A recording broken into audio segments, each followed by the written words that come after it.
ഇങ്ങോട്ട് നോക്കൂ. ഇന്ന് സ്കൂളിന് അവധിയാ. സ്കൂളിൽ നിന്ന് മെസ്സേജ് വന്നിട്ടുണ്ട്. അടിപൊളി. പപ്പു, നീ ഇത് കേട്ടോ? ഇന്ന് സ്കൂൾ അവധിയാ. ഇന്ന് ഫുൾ മഴയത്ത് കളിക്കാലോ. ഹേ ചിട്ടി, പപ്പു, അയ്യോ വേണ്ട വേണ്ട വേണ്ട. അയ്യോ. കൺമണി ചേച്ചി കുളിച്ചല്ലോ, മഴയിലെ കുളിച്ചല്ലോ. കൺമണി ചേച്ചി കുളിച്ചല്ലോ, മഴയിലെ കുളിച്ചല്ലോ.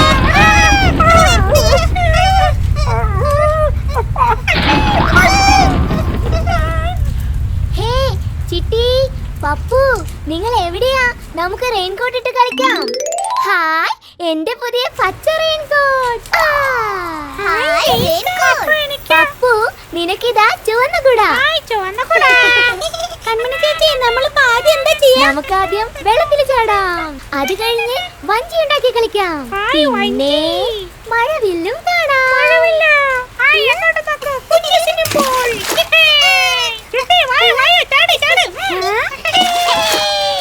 പപ്പു, ഈ വെള്ളത്തില് വഞ്ചി ഉണ്ടാക്കി വിട്ടാൽ നല്ല രസമുണ്ടായിരിക്കും.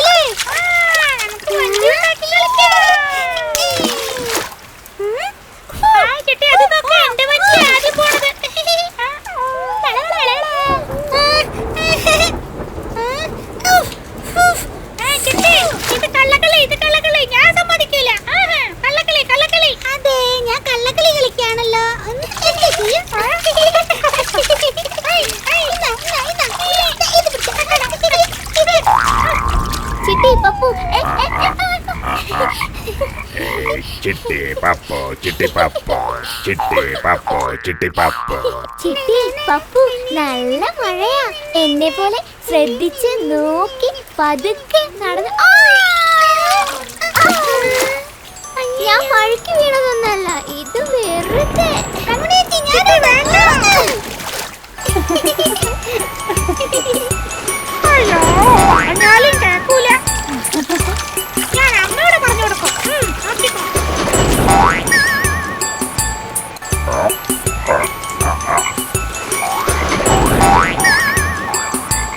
ആഹാ, മഴക്കാലത്ത് കുളവും തോടും നിറഞ്ഞൊഴുകുന്നത് കാണാൻ എന്തു ഭംഗിയല്ലേ.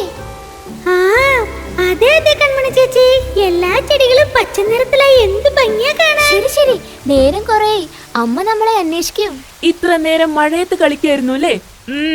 നിങ്ങൾക്ക് കുറച്ചു നേരം കൂടി മഴയത്ത് കളിക്കായിരുന്നില്ലേ? നല്ല അമ്മ. നല്ല ചീത്ത പറയുന്ന വിചാരിച്ചപ്പോ അവരുടെ കൂടെ ഇരുന്ന് ചിരിക്കേ. എന്താ നല്ല മണം. മുത്തശ്ശി നമുക്ക് എന്തോ കാര്യമായിട്ട് ഉണ്ടാക്കുകയാ.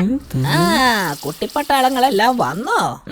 വായോ വായോ, നിങ്ങൾക്ക് വേണ്ടി നല്ല ജിലേബി ഉണ്ടാക്കിക്കൊണ്ടിരിക്കേ ഞാനിവിടെ. ഞങ്ങളുടെ പൊന്നു മുത്തശ്ശി, ഞങ്ങൾ ജിലേബി തിന്ന് സഹായിക്കട്ടെ.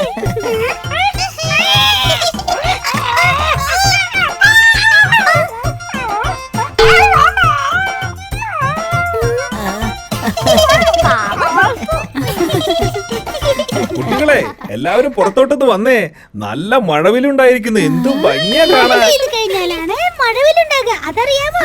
ആഹാ, എന്ത് ഭംഗിയാ മഴവില്ല് കാണാൻ. അതെ അതെ, കൺമണി ചേച്ചിയുടെ മേക്കപ്പ് ബോക്സിലെ പോലെ ഒരുപാട് നിറങ്ങളുണ്ട്. ഞാനൊന്നും മേക്കപ്പ് ഇടാറില്ല ചിട്ടി. ഞാൻ വിശ്വസിച്ചു.